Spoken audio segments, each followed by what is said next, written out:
Assalamualaikum. Halo, nama saya Rospita Nur Fazliah. Saya adalah seorang guru mata pelajaran Bahasa Indonesia. Selamat datang di channel YouTube saya. Saya akan menayangkan sebuah video pembelajaran dari mata pelajaran Bahasa Indonesia untuk kelas 7. Jangan lupa like dan subscribe. Materi hari ini kita masih membahas tentang surat, yaitu surat dinas dan juga surat pribadi. Namun materi hari ini kita berada pada tahap paling terakhir, yaitu menulis. Ini tingkatan yang paling sulit dari pelajaran bahasa Indonesia adalah menulis. Namun ini hanya sebuah teorinya saja, prakteknya mungkin kalian bisa diterapkan di kehidupan sehari-hari kalian ya. Bagaimana cara menulis surat pribadi dan juga surat dinas yang betul. Sebelum ke sana, ternyata pada akhir tahun ke-6 Hijriah, Rasulullah menulis surat kepada raja-raja dengan tujuan mengajak mereka masuk Islam. Berdasarkan fakta ini adalah fakta sejarah ya. Berdasarkan fakta ini, Rasulullah sudah membuat surat atau menggunakan surat untuk berdakwah, untuk mengajak raja-raja agar mereka mau masuk Islam. Dan bahkan pada zaman itu juga Rasulullah sampai membuat semacam cap dari perak yang bertuliskan Rasul utusan Allah.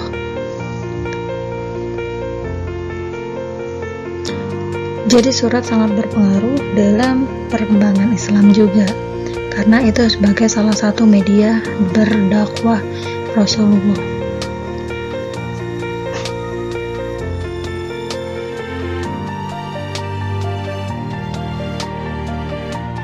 Oke, surat ternyata dapat ditulis dalam lembaran kertas dan juga email.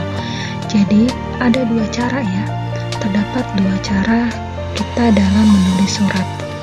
Kalau dalam lembaran kertas itu sudah pasti surat yang tradisional, yang bukan disebut kuno, tapi disebut sebagai zaman dulu. Kita menulis surat zaman dulu menggunakan kertas. Sekarang juga bahkan masih, meskipun bukan lagi menulis tapi sudah mulai mengetik. Nah, lalu yang kedua ada juga yang menggunakan email. Menggunakan email ini berarti electronic mail, berarti menggunakan elektronik, media elektronik. Mengirimnya bukan hanya mengetik juga, tapi juga mengirim suratnya melalui elektronik, media elektronik. Oke, baik. Menulis surat pribadi. Surat pribadi seperti yang sudah kalian ketahui juga bahwa surat pribadi adalah surat yang berisi keperluan pribadi antar individu satu dengan yang lainnya. Hanya ditulis oleh individu ya, ditulis oleh individu kepada individu lainnya. Yang kedua, surat pribadi memiliki beberapa bagian. Tanggal surat, pembuka, isi surat, penutup, lalu ada nama pengirim plus tanda tangannya. Nama pengirim ini juga harus jelas. Kemudian yang ketiga ada langkah-langkah yang harus diperhatikan dalam menulis surat pribadi. Yang pertama, kalian harus tentuin dulu siapa penerima suratnya. Jangan sampai kita mau mengirim surat tapi kita tidak tahu surat ditujukan kepada siapa. Maka kita tentukan. Biasanya orang yang mau mengirim surat adalah orang yang sudah tahu dia harus melakukan apa. Jadi dia sudah tahu siapa yang akan dia kirimi suratnya. Dia mau menceritakan apa, menyampaikan apa, menginformasikan apa. Jadi dia sudah tahu kepada siapa suratnya dituju. Yang kedua, menyusun kerangka isi surat pribadi. Kerangka ini sebenarnya semacam kita mau nyampein apa aja sih. Misalkan yang pertama kita menanya kabar dulu. Yang kedua, kita mau mengajak teman atau si penerima surat untuk melakukan sesuatu. Yang ketiga, mengajak bertemu dan lain sebagainya. Nah, langkah yang ketiga ini adalah membuat surat dengan memperhatikan struktur, ejaan, dan tanda baca yang benar.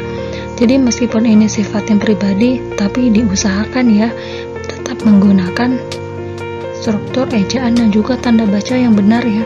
Jadi huruf pertama diawali huruf besar, lalu diakhiri dengan tanda titik.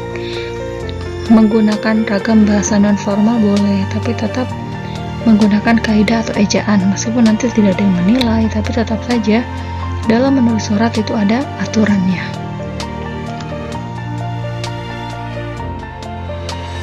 Oke, yang kedua adalah tentang menulis surat dinas. Surat dinas ditulis oleh suatu instansi atau lembaga kepada lembaga lainnya ataupun perorangan. Yang penting dikirimkannya dari lembaga. Karena surat dinas cirinya adalah memiliki kop surat, dan hanya lembaga atau instansi lah yang punya kop surat. Perorangan tidak punya. Lalu hal apa aja sih yang harus diperhatikan dalam penulisan surat dinas? Yang pertama, menggunakan bahasa suratnya itu bahasa formal ya, menggunakan bahasa yang formal. Yang kedua, ejaan surat sesuai dengan PUEB atau Pedoman Umum Ejaan Bahasa Indonesia. Yang ketiga, struktur surat dinas sesuai kaidah. Jadi strukturnya berurutan. Struktur bisa kalian lihat pada video sebelumnya, itu ada struktur surat dinas. Ada macamnya, ada banyak sekali urutannya. Makanya tidak saya tuliskan lagi di sini, tidak akan saya jelaskan lagi, tinggal kalian lihat video selanjutnya. Nah, ini ada sesuatu hal yang menarik.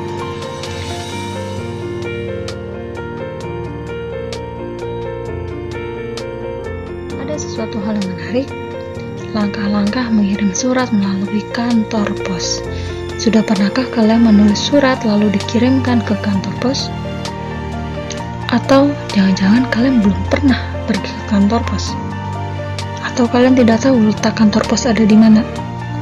Tidak tahu fungsinya? Nah, zaman dulu mengirim surat itu, zaman dulu sekali, ada yang bilang menggunakan burung merpati. Ada juga yang lewat seseorang. Nah, di Indonesia sekarang zaman dulu mengirim surat itu melalui kantor pos. Namanya kantor pos. Tugasnya adalah mengirim surat. Meskipun zaman sekarang kantor pos lebih banyak mengirim paket atau barang daripada surat, tapi surat masih tetap digunakan.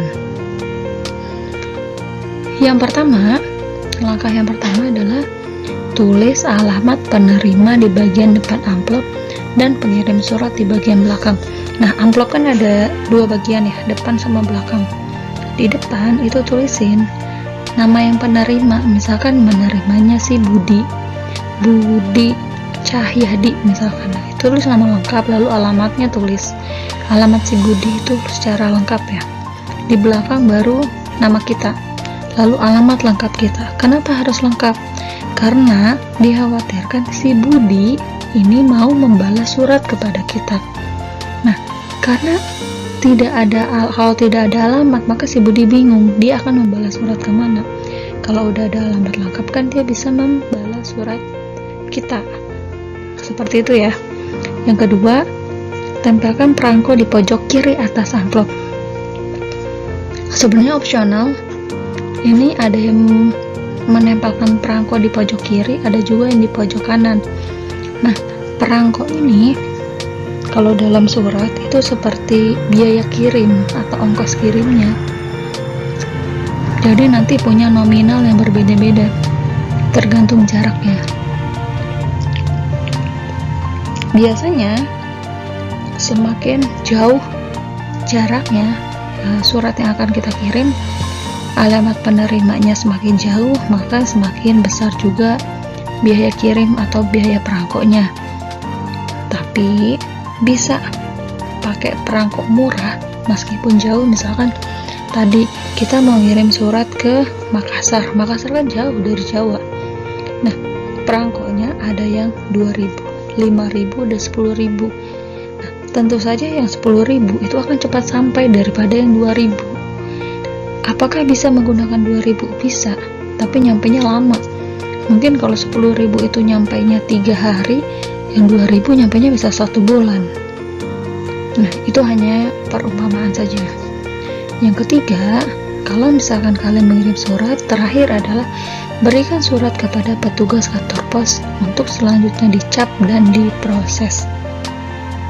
Nah, zaman dulu masih dicap, ada capnya, bentuknya kayak palu, tapi itu adalah stempelnya.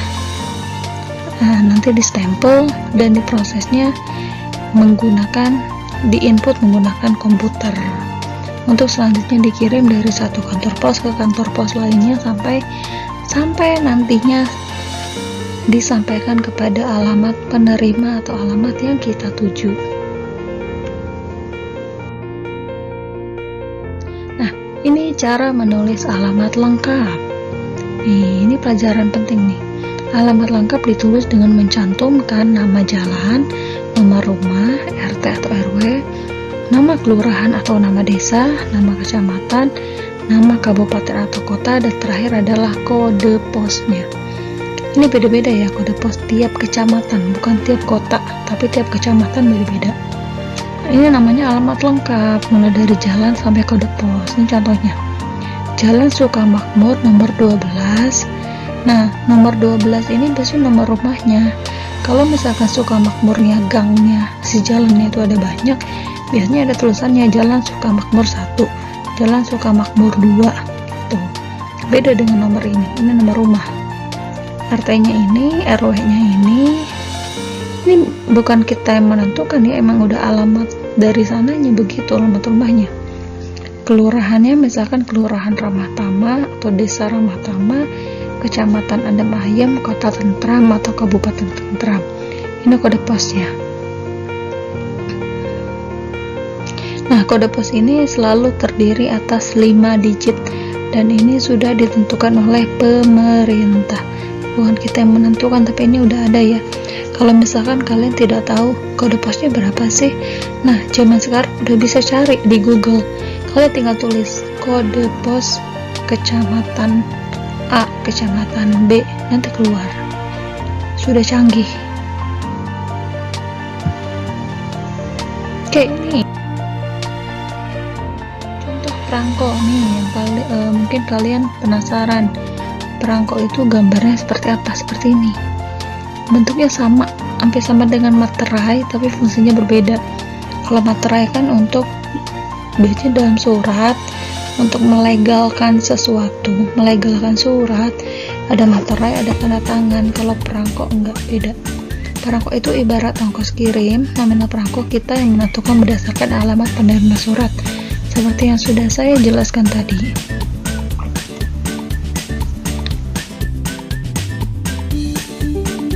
Terima kasih, sekian video yang dapat saya sampaikan. Semoga materinya bisa kalian pahami, bisa bermanfaat, dan juga